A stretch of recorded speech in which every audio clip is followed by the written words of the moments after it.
Hello everyone. Our adventure tonight will take us to ancient Egypt again. 3,500 years ago, at the time of an unusual monarch in the history of Egypt, the time of the reign of Queen Hatshepsut, the female pharaoh. When asked about the Queen of Egypt, the name of Cleopatra may come to mind first, and Cleopatra was a relevant historical figure.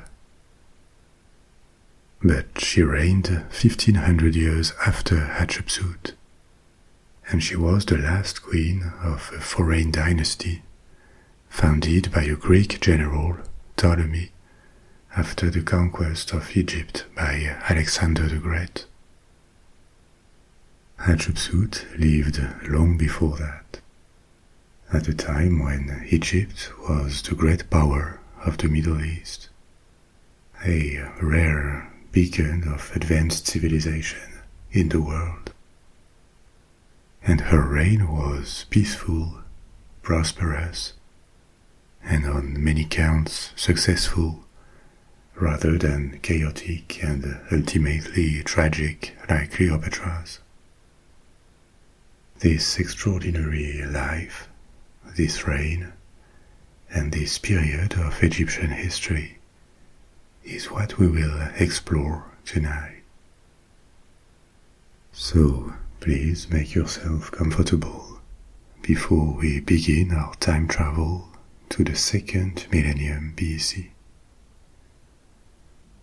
As always, you can let go and fall asleep whenever you want during the story.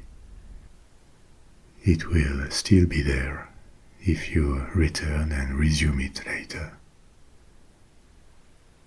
You have timestamps in the description and the first comment pinned under this video to help you with that.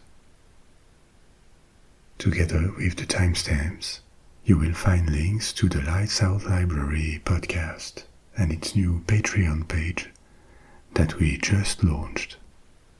It has one bonus episode exclusive to Patreon already about the history of glassmaking and stained glass, and many other perks like download or the possibility to listen to more than 20 episodes with background sounds and more things.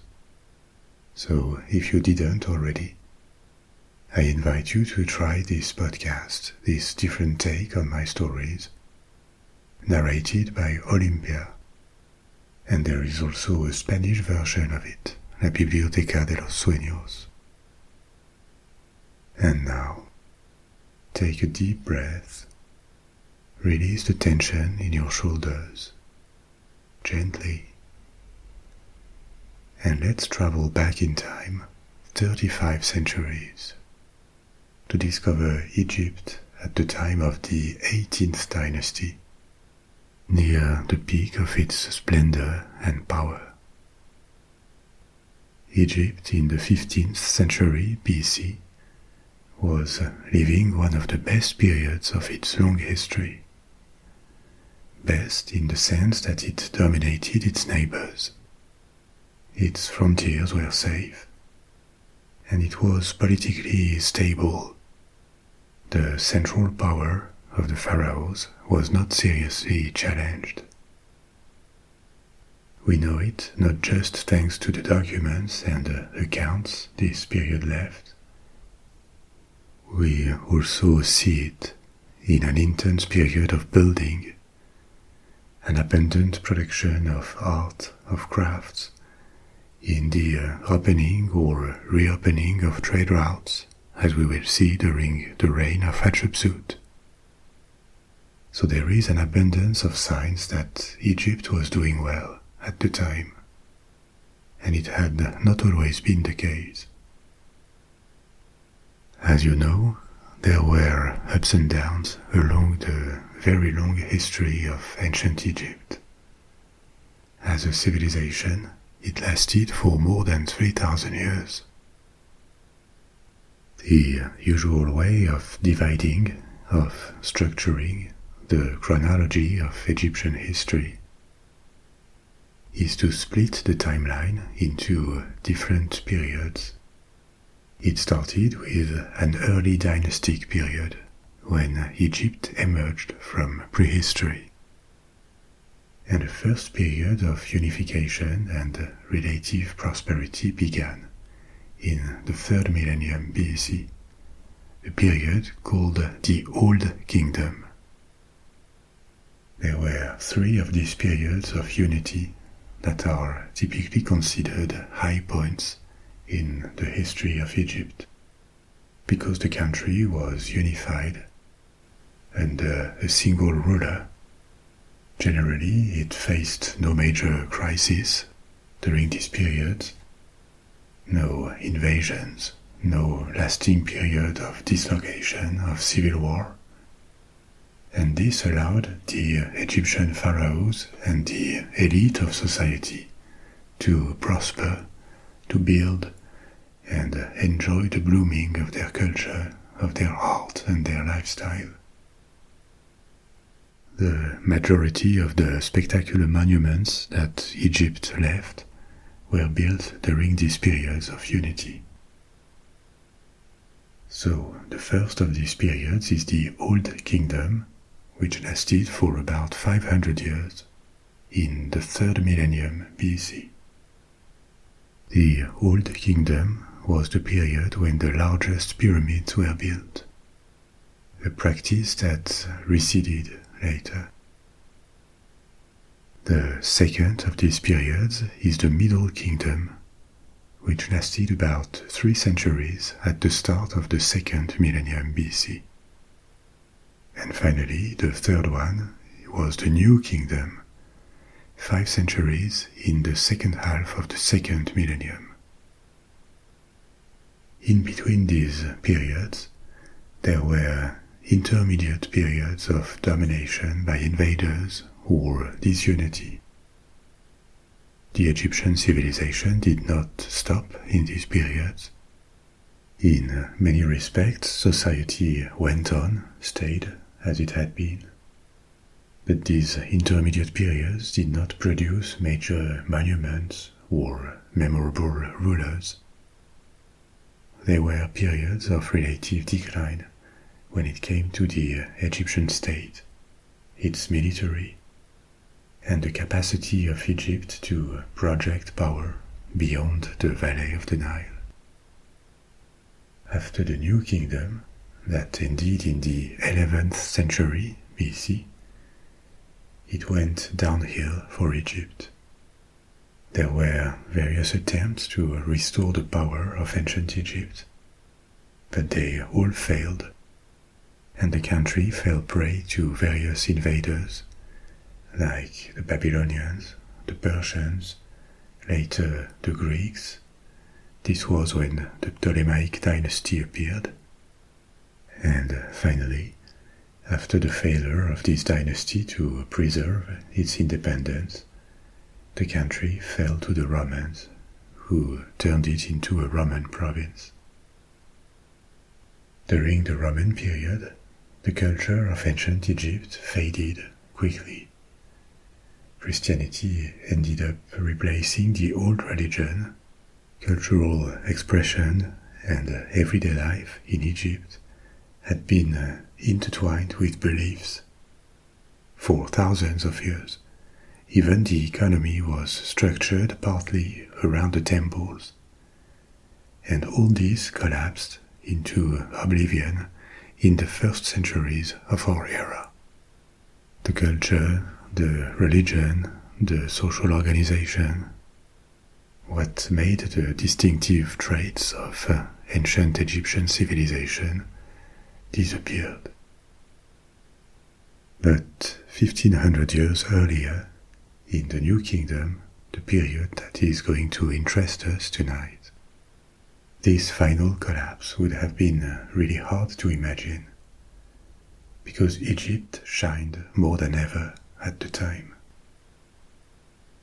In between the Middle and New Kingdoms, there had been one of these intermediate periods of fragmentation, and invaders from the Middle East, a people or a collection of peoples called the Hyksos, had entered the north of Egypt and occupied it, taking the opportunity to gain these new lands thanks to the void of power in Egypt.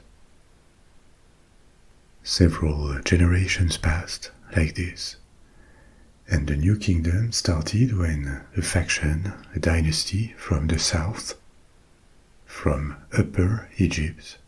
Upper Egypt is the south, Lower Egypt is the north, where the Nile turns into a delta and reaches the Mediterranean Sea. So this dynasty from the south revolted against the rule of the Hyksos, and after years of war, reconquered all of Egypt. When the country was reunified, its capital stayed in the south, in Thebes, the city of origin of the new dynasty of the new masters of Egypt. Thebes is a Greek name. The Egyptians knew this city as Waset, and the modern city that exists where lie the ruins of Waset is called Luxor. So Thebes, or Waset, remained the capital of Egypt for several centuries after the beginning of the New Kingdom. Before the New Kingdom, Thebes had had its importance. During the Middle Kingdom, it had been a respectable city already, and had received several monuments, like the Temple of Karnak, or the mortuary temple of Pharaoh, Mentuhotep II. But after that, it had declined for centuries. The success of this southern dynasty, and this new status as capital of Egypt, completely reversed the situation for Thebes. It turned into a thriving capital, with spectacular monuments and royal palaces. What remains today of this long period of prosperity in Luxor are the buildings made of stone mainly. There are temples like Karnak, the Temple of Luxor, and on the other bank of the Nile, the one symbolically dedicated to the dead, there is the Valley of the Kings, the Valley of the Queens, several mortuary temples. One was built by Ramesses II. He was also a pharaoh from the New Kingdom. And another mortuary temple, a very particular temple that looks like no other. It is at the foot of a high cliff, but instead of trying to compete with it complements the cliff, horizontally, with ramps and terraces. These elements were not new in Egyptian architecture, but the way they were combined to create this temple is rather unique. This temple, in a site called Deir-el-Bahari, is one of the most famous monuments of ancient Egypt, and it is also the mortuary temple of Hatshepsut. Even if its ruins are impressive, it is only the shadow of what it used to look like. A lot of it was destroyed after the death of Hatshepsut, we will see why, and also it was poorly restored in the 20th century. But we will return to this temple later in our adventure. So this long explanation was to tell you what the New Kingdom was, and the importance of Thebes for Egypt in the second half of the second millennium BC. Thebes is going to be the setting of our story tonight. This is where Hatshepsut spent most of her life, and the place from where she ruled over millions. a capital that was not as spectacular at the time as it would become, because she lived near the beginning of the new kingdom.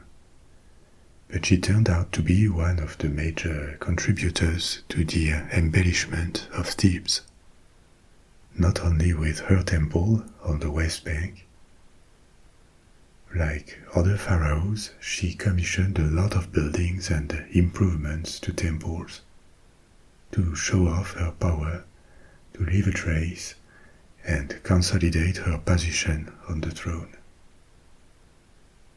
But first, let's rewind a little bit and start talking about what we know of Hatshepsut. Who was she? And how did a woman end up on a throne that was apparently reserved to men? Hatshepsut was born a princess, probably the daughter of Pharaoh Thutmose I and his main wife, Thutmose. Probably because there is always a little doubt when it comes to filiation and records in ancient Egypt. The entire story I am going to tell you actually is based on reasonable guesses by Egyptologists, based on different sources that are recouped, inscriptions on walls, on monuments, texts on papyrus. But a lot are incomplete, a lot were lost, and what kings and queens of ancient Egypt had written about them was not always the truth. So bear in mind that all of this is likely, but not 100% guaranteed, and this is why I will often use the conditional. So I said main wife about her mother, Thutmose, because pharaohs could have several wives and countless concubines. They would typically have many children, but the great royal wife was the most important spouse. She had a preeminence over all the others. So had her children, and great royal wives had different official functions. They would also often be of royal blood themselves. The ancient Egyptians believed that avoiding a dilution of royal blood was very important. They saw pharaohs as half-gods.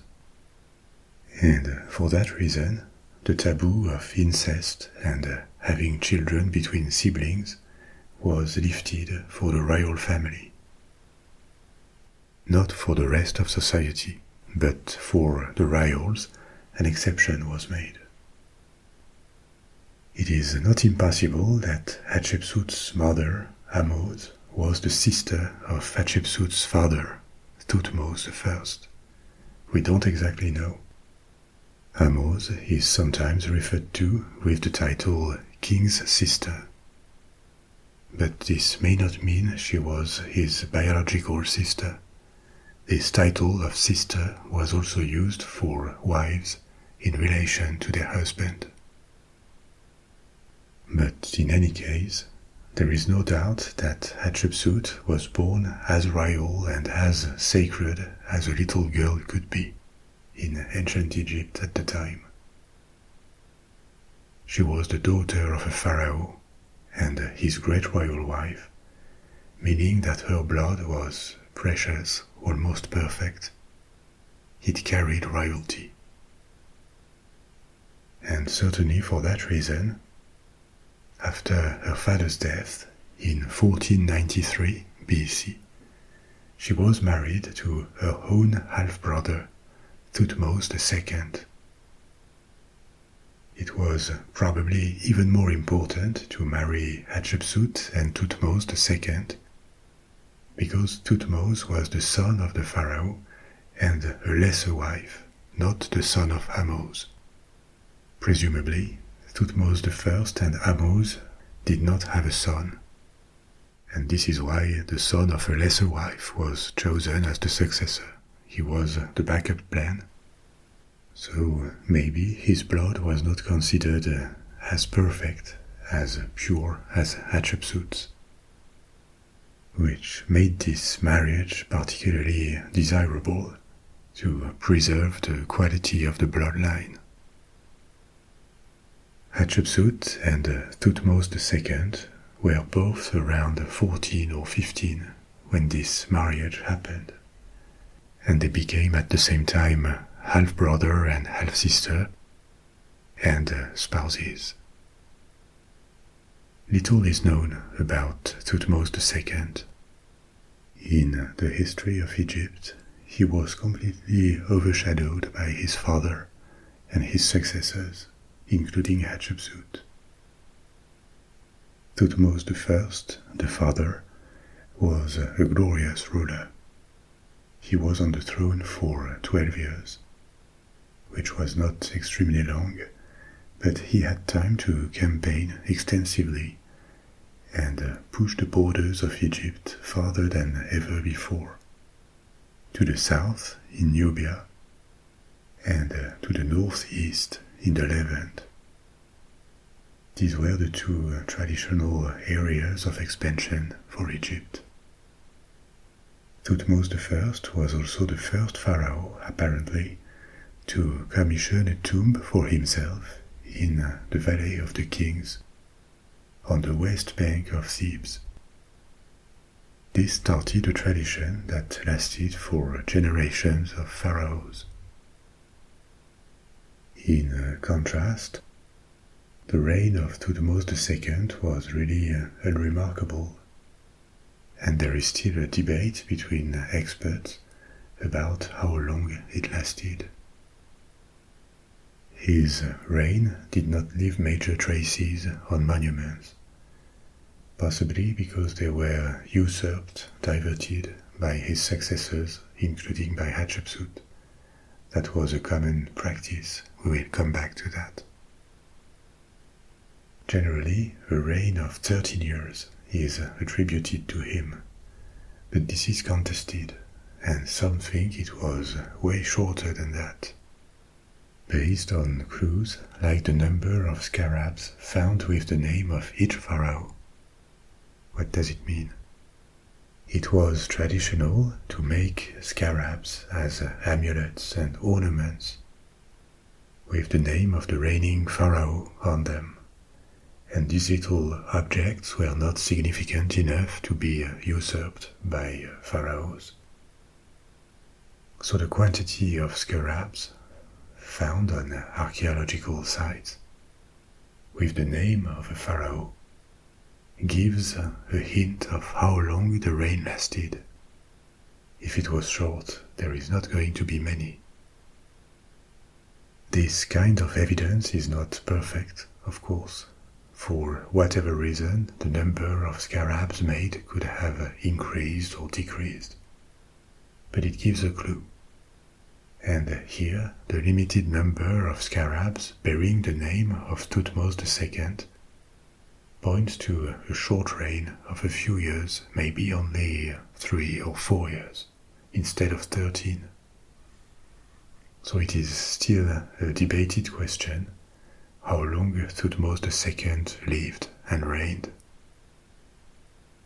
But what is more certain is that there were no big accomplishments during his reign. It seems he suppressed a rebellion in the south, in Nubia, after his accession.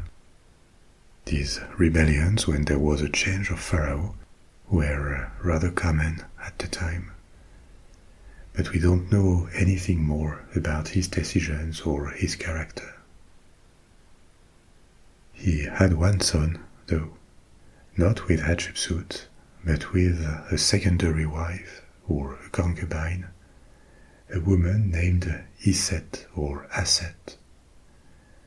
This son, Thutmose III, was a toddler. He was aged only 2 when Thutmose II died, and as the laws of succession required, Thutmose III became the new pharaoh. To Hatshepsut, the widowed great royal wife, this 2-year-old was the son of her dead husband with another woman, but also the son of her half-brother, her nephew.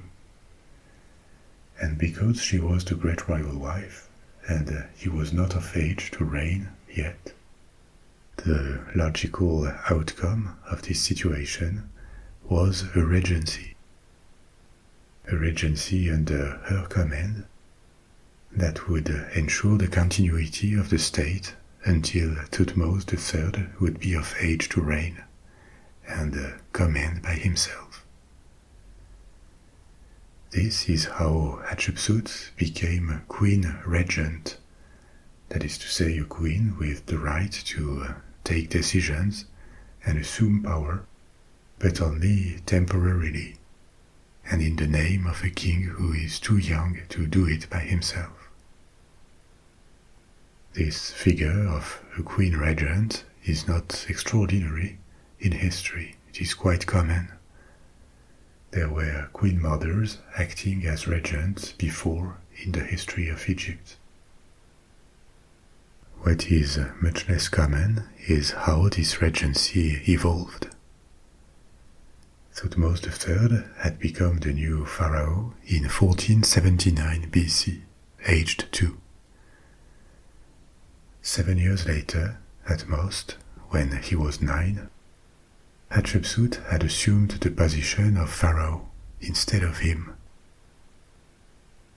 We know nothing of this rise from queen regent to queen regnant at the expense of her nephew.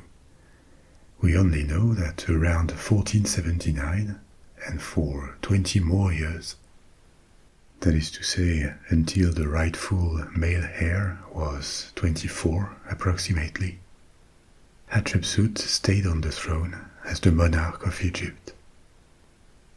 And not just whatever head of state. She used all the attributes of royal power of pharaohs. The crown, the scepters.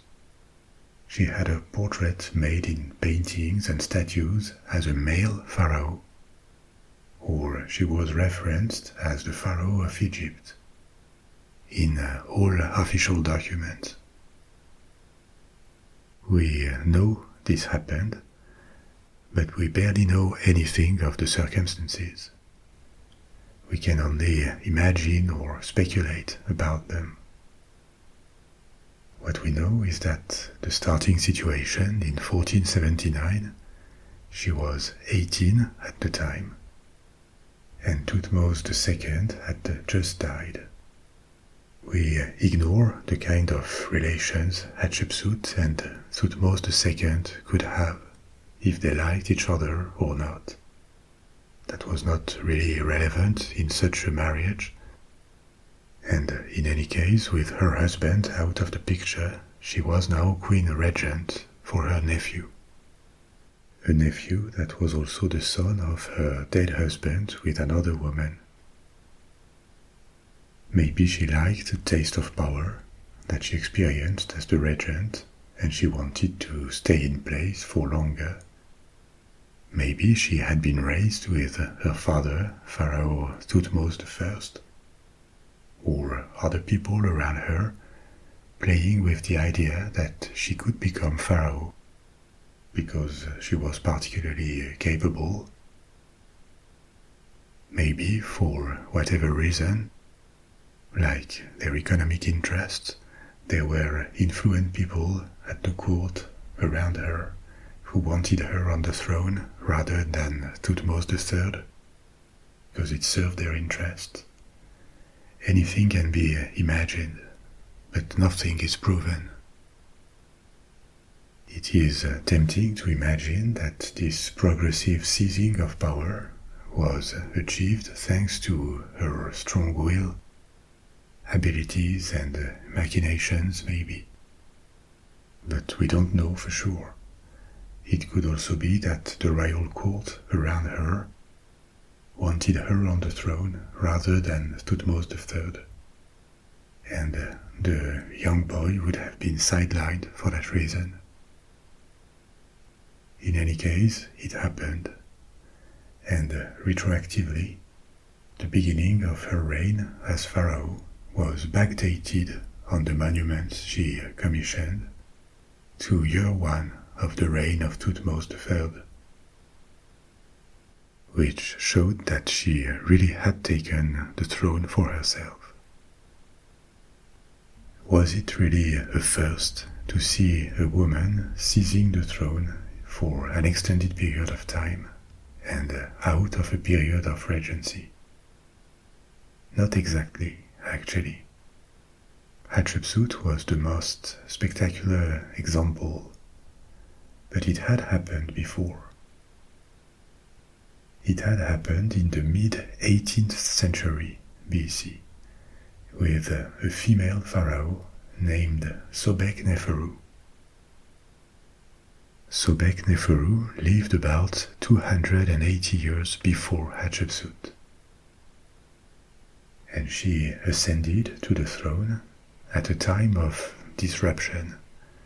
The Middle Kingdom was ending, and for 2 centuries there would be a period of fragmentation and loss of independence. This intermediate period with the Hyksos that I mentioned before, until the restoration of the New Kingdom. So Sobekneferu was the last ruler of her dynasty, the 12th dynasty, and she was on the throne for less than 4 years. But she did reign. Politically, she was not a very important pharaoh, and like many others, she was more an obscure ruler at a time of decadence. But still, her name remained on lists of kings, and the limited remains of her reign, bits of statues and inscriptions, tell us that she adopted the full list of titles that male pharaohs used at the time. She had at least one sister, Neferupta, and the records about Neferupta, the sister, strongly suggest that she was educated, she was groomed to become a female pharaoh, which didn't happen, maybe because she died before, but it happened to her sister Sobekneferu. They were both daughters of a reigning pharaoh, Amenemhat III, and this makes it likely that the decision to have a woman succeed him on the throne had been taken before it happened. It was not a coup that Sobekneferu organized after her father's death. But Sobekneferu has been mostly forgotten as a historical figure because her reign was short.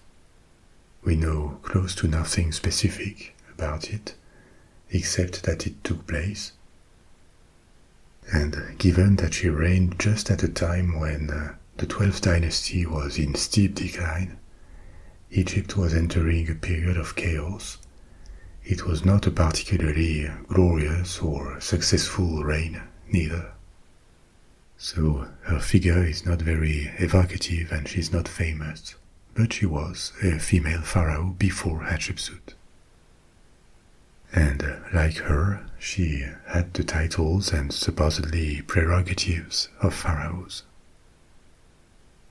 We don't know of other earlier female pharaohs, but there were older possible female rulers of Egypt in the 3rd millennium BC, during the Old Kingdom and before. The very first name, during the 1st dynasty, that takes us around 2950 BC, 5,000 years ago, was Merit-Neith, a queen that could have been the great-granddaughter of the very first pharaoh of unified Egypt, Narmer. It is established with a good grade of certainty that Merit-Neith was a regent, but it is also supposed, based on several records, that she may have also effectively ruled Egypt as a queen regnant. It is unproven that she did it as a pharaoh. We don't know whether she was ever represented or titled as one. But she could have actually ruled the country out of a period of regency. If true, that would make her the earliest known queen regnant in recorded history in the entire world, 5,000 years ago, when not a single one of the great monuments of the world had been built, not even the pyramids of Giza. But this is very speculative. Not her existence, but the reality of the power and titles she would have had. Another slightly later candidate from the 5th dynasty. We are now during the Old Kingdom, 4,500 years ago, is a queen called Setibohr. She is a little known queen of the 5th dynasty. The 5th dynasty reigned in the 25th and 24th centuries BC. And now we are a few generations after the building of the Great Pyramids. Setibohr was the main wife of a pharaoh, but she could have become more than that. And this hypothesis comes from the unusually large size of her pyramid, her tomb, and also how her monuments were targeted for destruction or appropriation by later rulers. This suggests that maybe she could have had more power and actually ruled the country. The targeting of monuments, or their appropriation by erasing the name and replacing it with another one, this is not necessarily something that happened because she was a woman. It was common practice when a pharaoh died to steal his accomplishments and appropriate monuments, new wings or chapels or embellishments offered to temples, just by changing the name of their commissioner. This happened a lot, including between pharaohs of the same dynasty. Hatshepsut did it, and after her reign she was subject to it too. Maybe there was a particular rejection of female pharaohs, because this was not usual, and political and military power was traditionally the domain of men in ancient Egypt. But the targeting of their monuments is not the ultimate proof of that. It happened to everyone. The monuments of Hatshepsut were also degraded by her successors, starting with Thutmose III when he could finally take the reins of power. And a century ago, Egyptologists believed that this was a consequence of the rejection of a female pharaoh in a male-dominated society. But this view has been mitigated a lot since then. It is unsure that Hatshepsut's monuments were targeted that much more than those of male pharaohs, and it is not easy to distinguish what was the rejection of this figure of a reigning queen, and what could have been the rejection of her as a person by her nephew, because after all, she had stayed in power for more than 20 years at his expense, based on the rules of succession of the 18th Dynasty. She had usurped power. But we don't know anything specific about the personal relation between Hatshepsut and Thutmose III. Maybe they got along well, and he was happy to share power with her. Or maybe he hated her and he couldn't wait to take back what he saw as rightfully his. If it was this second option, we cannot rule out that he ordered the erasure of her name in many places as revenge against her as a person, not because she was a woman. We don't know more about that than what material evidence tells us, and the narrative behind the relations between these historical figures is left to our imagination. So, returning to Setibohr, this queen of the 5th dynasty, she may also have reigned despite the absence of formal proof, because her pyramid was unusually large and her name was targeted more than usual.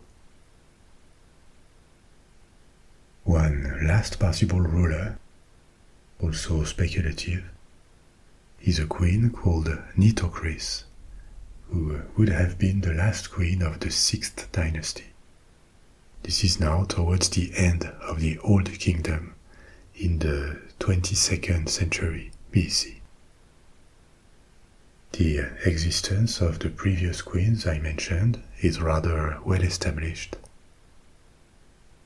But that of Nitocris is much more controversial, because her name only appears in records that are dated to many centuries after her death. We don't have contemporary records, and this made a lot of Egyptologists suspect that she was legendary rather than historical. The first Greek historians, for example, attributed the 3rd pyramid of Giza, smaller than the first two, to Nitocris, but this is completely ruled out by modern historians. They attribute that pyramid to Menkaure, a king of the 4th dynasty. So Nitocris is uncertain. But with all the precautions required, if she was real, she could have reigned sometime in the 22nd century BC and be a precursor to Hatshepsut and Sobekneferu. Real or not, all these queens had a few traits in common. If we exclude Hatshepsut, short reigns of a few years at most, and at times of decline, of disruption.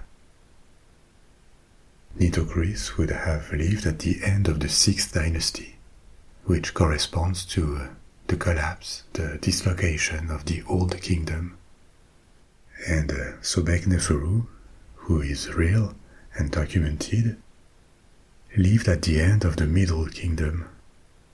So this suggests that women could arrive on the throne at times of political or military collapse, which would reinforce the feeling that it was accidental and only possible in times of trouble.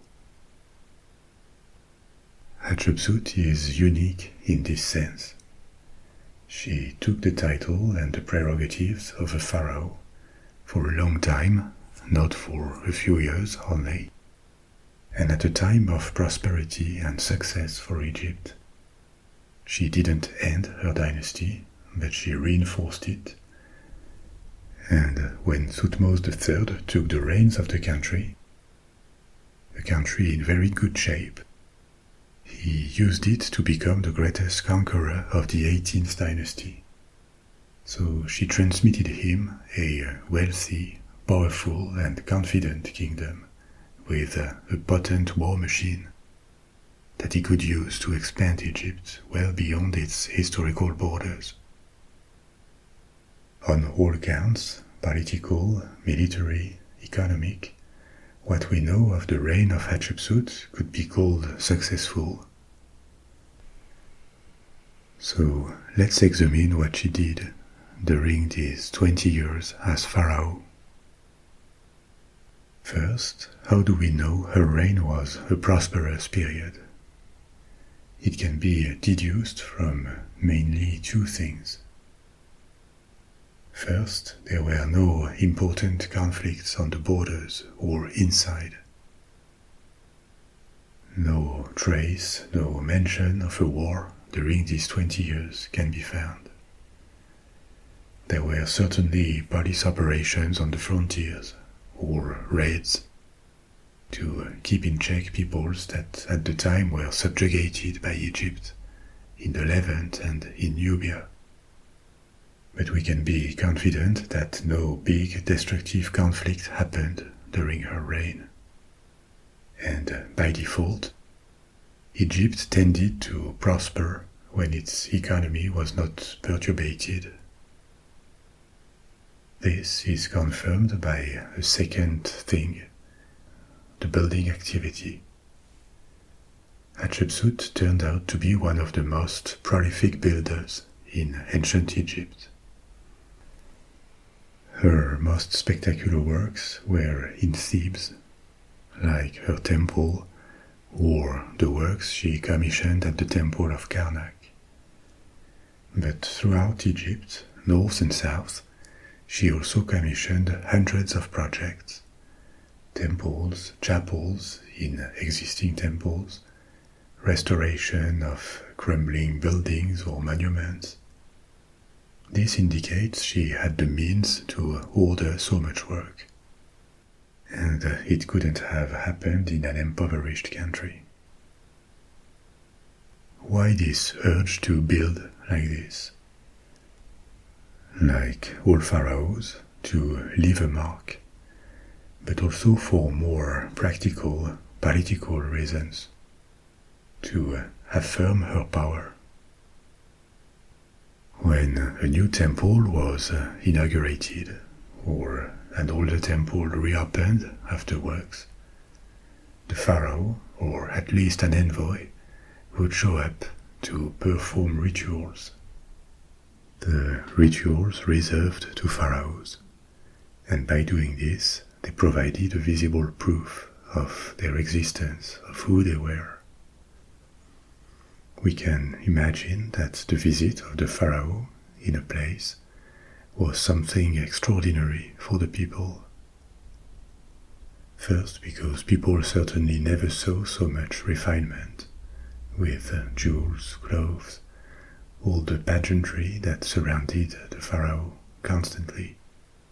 And this visit was the closest thing to a god visiting the world for them.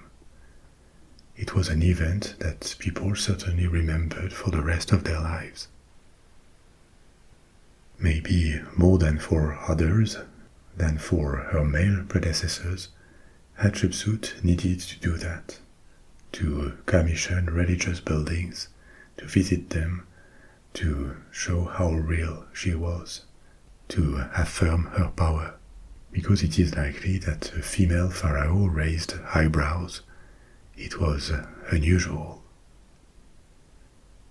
Actually, in her representation, in statues, Hatshepsut asked to be represented as a male pharaoh, with attributes that never appeared on women, like the false beard that pharaohs typically wore, or ram's horns. Symbolically, with these signs of masculinity, she was probably trying to communicate that she happened to be first and foremost a pharaoh in a woman's body. We don't know what she thought of it, whether she believed that women should be allowed to govern, or she somehow saw herself as an exception, a woman with the soul of a man.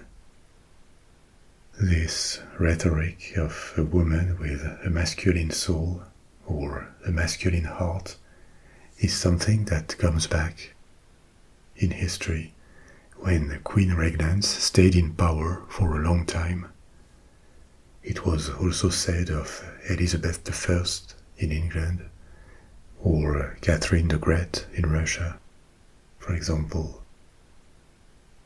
Maybe it was just a way of making it acceptable to have a woman controlling power when it was traditionally the property of men.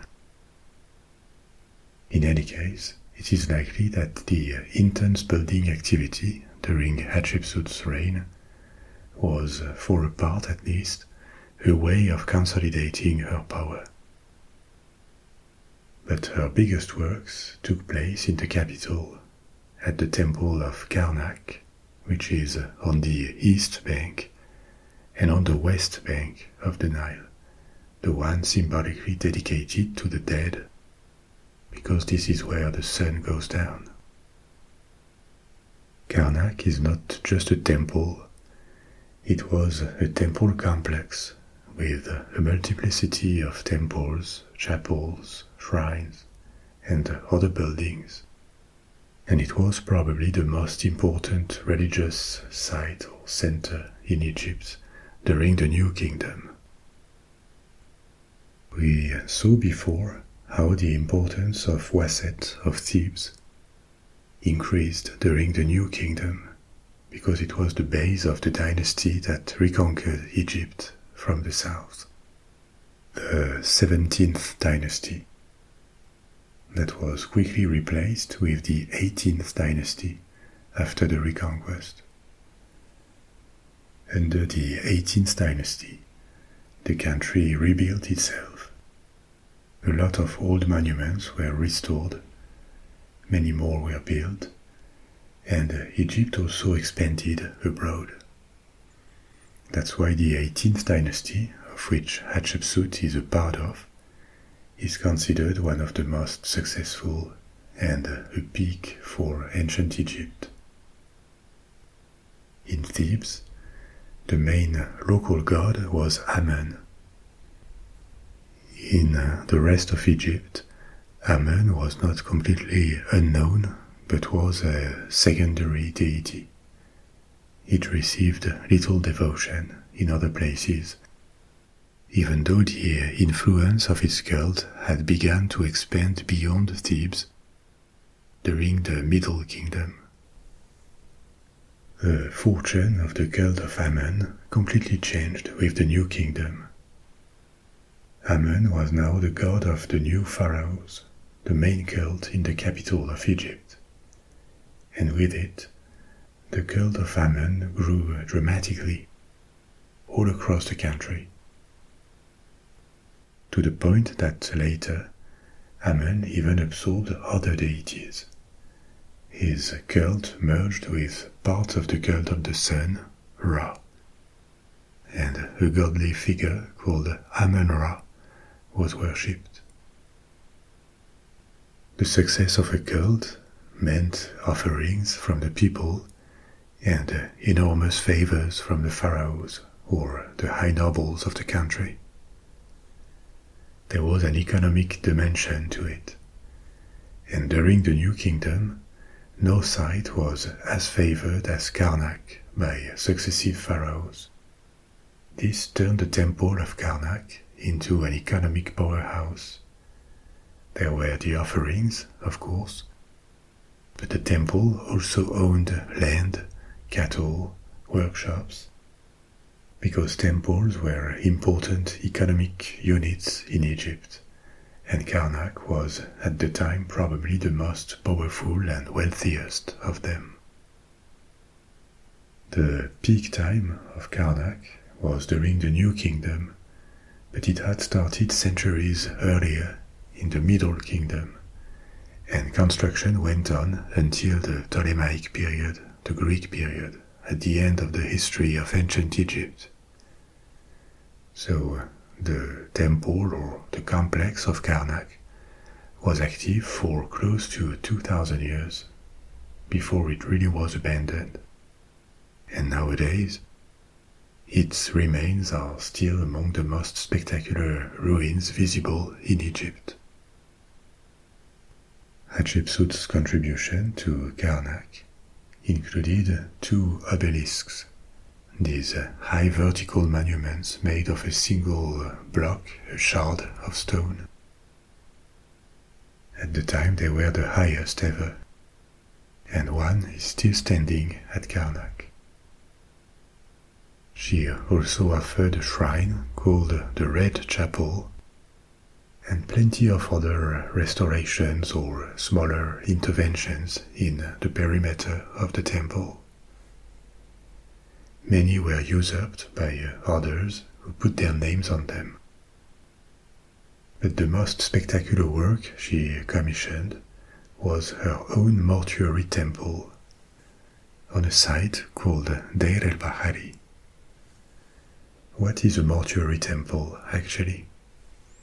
It was not a tomb, but a special temple adjacent or close to a royal tomb, a temple that would survive the pharaoh and be dedicated to its cult after his death, or in the case of Hatshepsut, her death.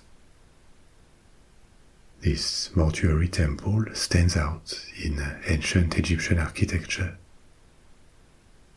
It uses a cliff as a backdrop, and it spreads horizontally at the foot of the cliff. This is why many pictures of this temple are aerial pictures.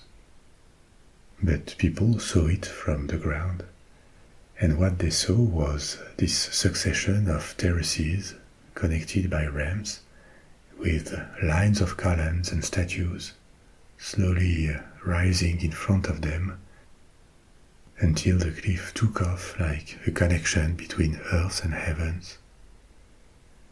That was certainly a striking vision for people who were not used to seeing the landscape being used like this in architecture.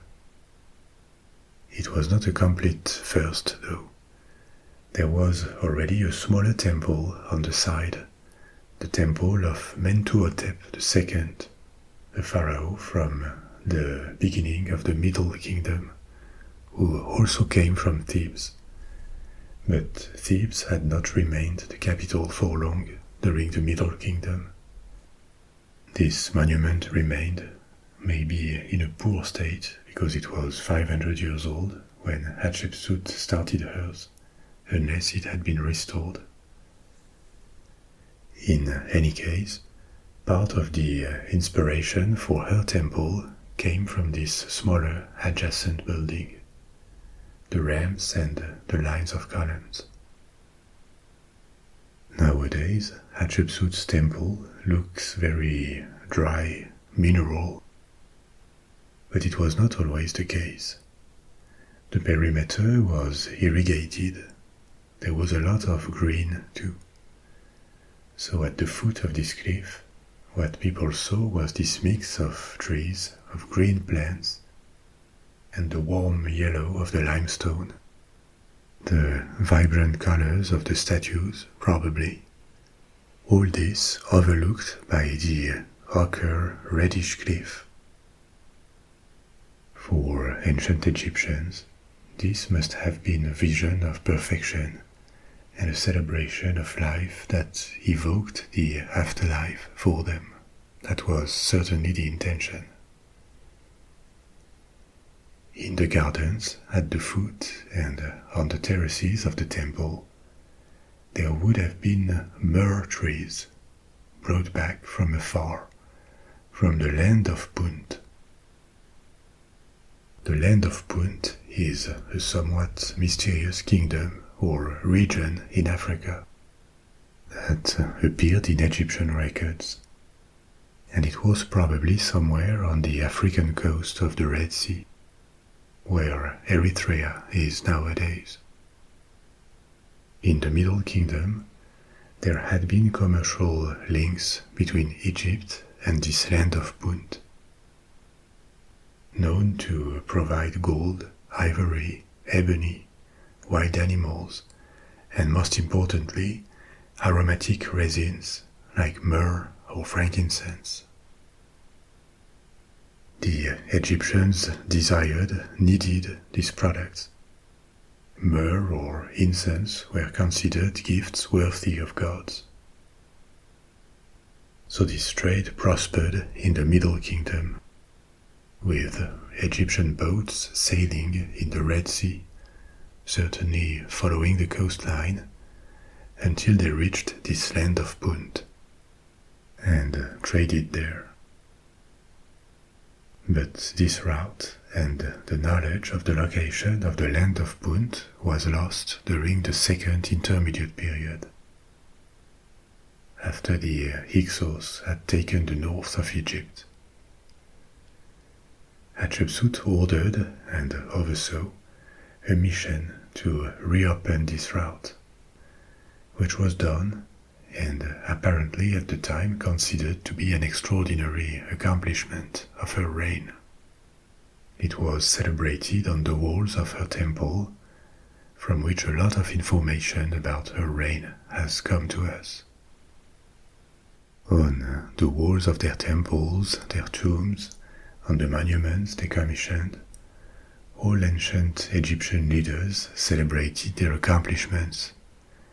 They also erased or hid their failures, and probably exaggerated or straight out lied sometimes about their reigns. What is written on the walls of tombs, of temples, even in official records, cannot really be taken for granted, because it was often exaggerated or inaccurate. And Hatshepsut was no exception.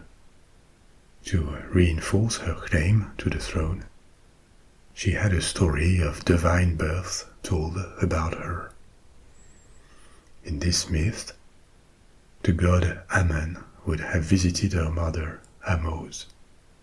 Ahmose would not have realized it because Ammon had taken the appearance of the pharaoh, Thutmose I. And this is how Hatshepsut would have been conceived, the direct daughter of the most important god of Egypt at the time. And the myth told on the walls of her temple does not end there. Another god from Upper Egypt, Khnum, the god who regulated the annual flood of the Nile, and also formed the bodies of human children, would have been called to create her Ka, that is to say, her life force. What does it mean? We have the word soul to name the concept of a spiritual, invisible essence of a person. But the Egyptians did not have a single concept like soul for this invisible essence. They referred to various different parts of what we would call a soul.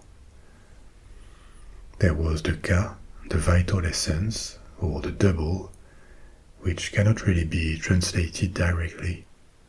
The Ka was the connection with the life force, what made a person alive. When your Ka went away, you died. But the Ka was only one aspect of the soul. There were others, like the Ba, B-A, the personality. There was the Shut, the shadow, the Ren, which was the identity, the name, and several others of these invisible yet indispensable dimensions that make a living person, that collectively we would call the soul. So the Ka of Hatshepsut, and also her physical body, her Chet, would have been created by the god Khnum. And then this god and the goddess Heket of life and fertility would have led her mother, Ahmose, to the place where she would have given birth to Hatshepsut. This myth was elaborated when she reigned, and it was obviously a way of, again, reinforcing her claim to the title of Pharaoh. In the same vein, she had texts on the walls of her temple assert that her father designated her as his successor, which is dubious, probably even a big lie, because if true, she would not have started as a regent. But that was the name of the game, and she was certainly not the first to come up with that kind of lies to strengthen her power. After 21 years of reign, first as a regent, and after a few years as a queen regnant and a pharaoh, it all ended in 1458 BC, when Hatshepsut was 50. The circumstances of this end of reign are also a bit mysterious. A possible explanation is simply that she died of old age.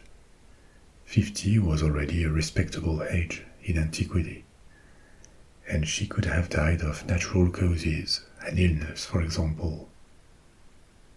She died in year 22 of the reign of Thutmose III, her nephew, for whom she started as a regent.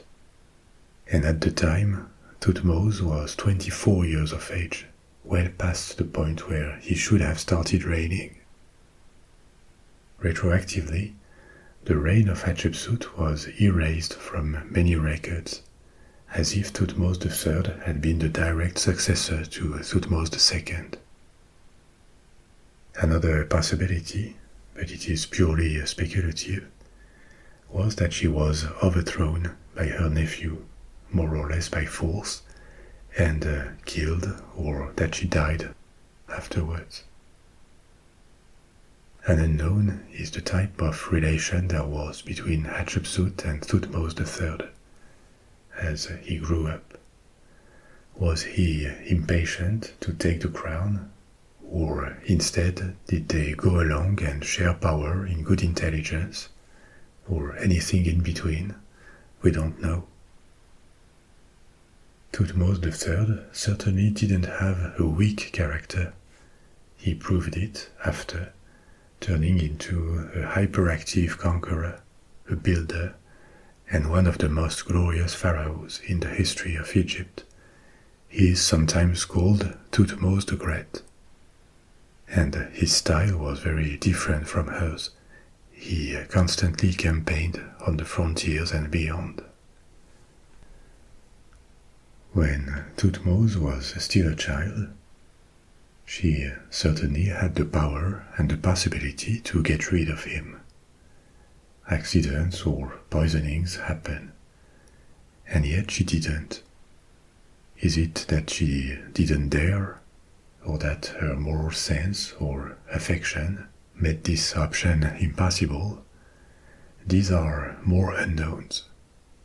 But the fact that Thutmose III reached adulthood and the succession did not alter the peace in Egypt speaks rather well of Hatshepsut's character and skills as a monarch. She left the country in good condition and in order behind her.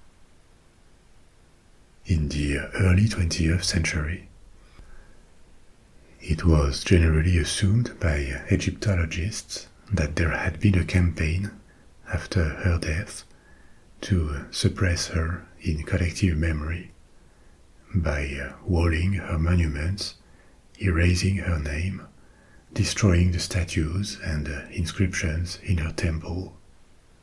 And this campaign would have been the product of a society and a political system that couldn't tolerate for long a female monarch. Maybe there was something of this. But this view has been strongly mitigated since. First, as I told you before, because of the realization that erasing the name of predecessors was very common along Egyptian history. It was way quicker and cheaper to steal existing monuments rather than build new ones. And second, because it also appeared that many usurpations or damages to Hatshepsut's buildings did not happen just after her reign, but later, by the end of the reign of Thutmose III. This is not what you would expect if the idea was to erase the female pharaoh as soon as possible. Why wait 20 or 30 years? It could have been a decision of the son of Thutmose III, Amenhotep II, who had a somewhat weaker claim to the throne. His father was already the son of Thutmose II with a secondary wife, and himself was the son of Thutmose III with another secondary wife. This was a lot of dilution of royal blood. And as we saw at the beginning, great royal wives were often chosen within the family to preserve the purity of the blood.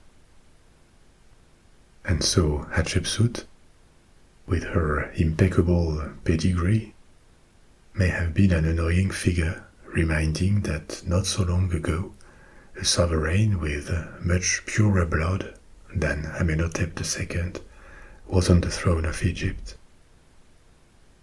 Hence, maybe, the urge to erase her memory a few decades after her death rather than immediately after. So, for these reasons, the idea that Egyptian society completely rejected a female leader has receded somewhat. A reigning queen was certainly not considered a standard or desirable solution. It was not encouraged, and Egypt, after Hatshepsut, immediately returned to a succession of male pharaohs. But the example of Hatshepsut shows that exceptions were possible and tolerated in some circumstances for women of extraordinary will, extraordinary ambition, or confidence, and also maybe, that's at least what the case of Hatshepsut suggests, of outstanding birth. Someone from a lower extraction than her would probably not have been accepted on the throne. 35 centuries later, we are left with a few certainties. Hatshepsut ruled for 2 decades the wealthiest and most powerful kingdom of her time. She built a lot. She made her country prosper, and she left it in good condition. She was most certainly a highly cultured and educated woman because of her birth.